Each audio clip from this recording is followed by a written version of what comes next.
Hi again from the garden. It is the third week of August here in Northwest Iowa, and a few areas of the garden are starting to look a bit tired, as I'm sure yours are too. And so this week I've been working on a few projects to hopefully generate some more flowers for the fall season. So that is what I wanted to share with you in this video. So the first area of the garden that I started to work on was the sweet corn patch. Our sweet corn was all done, so we ripped it all out, and I thought that I wanted to utilize this area because it was such a great space for planting. So I decided to plant more pro-cut sunflowers in this space.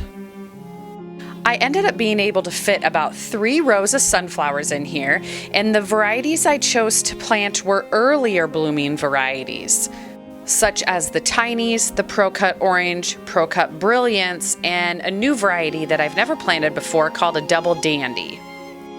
These should all be about 45 days to maturity, and I'm hoping that I have them just in time for the big market that I'm doing the very end of September. The next spot I started working on was where I currently grow my sunflowers.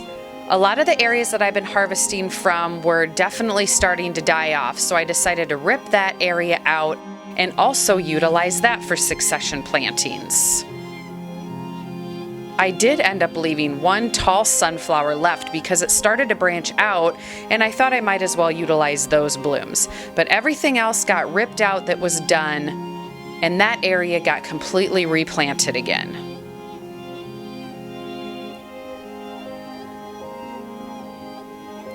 So in that space, I decided to put some zinnias that I had started inside under my grow lights. I started a whole tray of the Bennery's Giant series. So I'm hoping to have these for that large market at the end of September.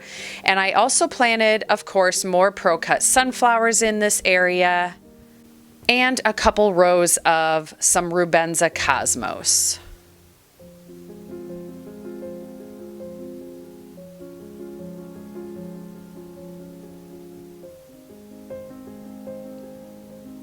The next spot was that area in front of the greenhouse. Now you may remember that this was filled with calendula. Well, I decided that I didn't want to keep the calendula anymore and I needed the space for something else. So this is where the rest of my zinnia seedlings went that did not fit in the other space. And next to that area was my patch of Selway White Celosia. Now, a lot of this had started to go to seed. I didn't get it all picked in time, so I decided to deadhead all of the stems that were going to seed, and hopefully they'll start branching out as they have been the rest of the summer and give me some fresh new blooms for fall.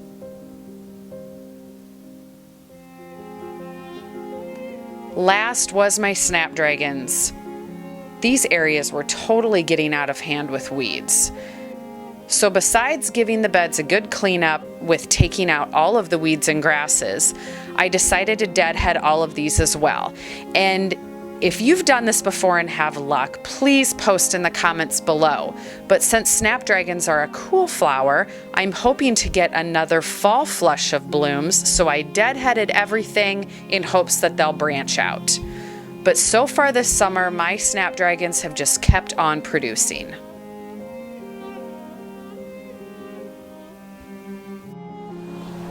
Okay, so that's it for this video. I hope you enjoyed seeing what I've been busy doing this week, and I will make sure to keep you updated on the projects of the garden.